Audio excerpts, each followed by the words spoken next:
And slate. We can definitely expect to see synthetic data become a lot more mainstream, similar to what we're seeing with generative AI these days.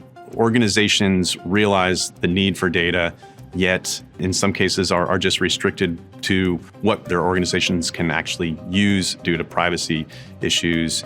There are many ways to actually generate synthetic data. It could be by providing known statistical distributions to sample from. It could be by defining rules that encode logic that help generate data and then the values for attributes and enforce relationships among those attributes. There are, of course, algorithmic approaches to generate synthetic data, many deep learning techniques like GANs or generative adversarial networks and other approaches like that are really good at finding the complex patterns and understanding the patterns in actual data and replicating those in synthetic data that it can generate. And then there are AI-based techniques that use algorithms to generate data based off of patterns that it's understanding and finding in real data. So there are a number of ways that you can generate data to either supplement existing data or in some cases just completely fill gaps of missing data that you want to ensure that there's proper representation across all groups. The production and consumption of synthetic data definitely is not an easy button.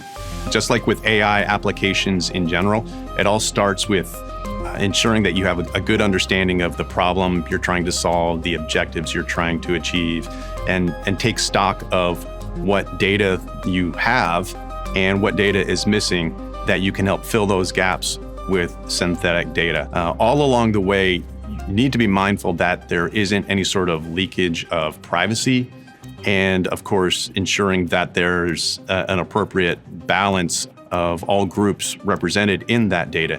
And this is exactly what synthetic data is trying to help you achieve. Organizations spend a lot of time acquiring data, preparing data, cleaning data for their AI development efforts. And this is not a one-time process. This happens over and over again.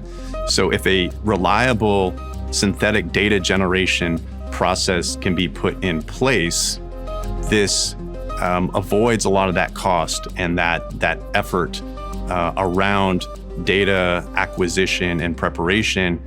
And when put in place, the organization essentially can turn the crank on the data it needs at any given time.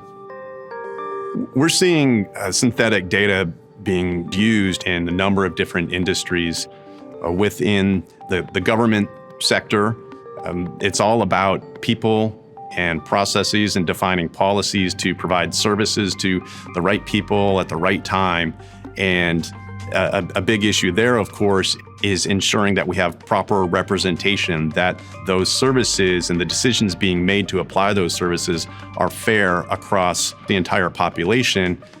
In healthcare, of course, there's a major concern about patient confidentiality and privacy all around that.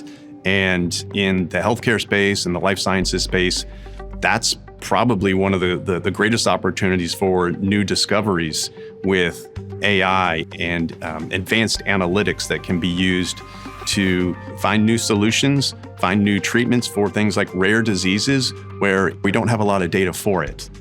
Regulatory bodies and policymakers are definitely taking note of synthetic data and the role it's playing in AI in helping drive innovation. There are standards being put in place, whether it's ISO, we've got GDPR, the EU AI Act, all of those are calling out some level of control over the use of synthetic data as part of this process to ensure that it's being used in an appropriate manner, and it's following essentially the same sort of standards and guidelines that they're imposing on real data, if you will.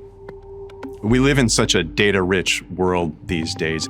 We're all feeding it daily, and organizations know that they need to take advantage of their data to fuel their AI efforts and drive intelligent, informed decisions. The reality is just because you have a lot of data doesn't mean that you have the right data or have access to the data that you need for those AI development efforts. And this is where synthetic data can really help, holding a promise for greater innovation and faster, more productive AI development.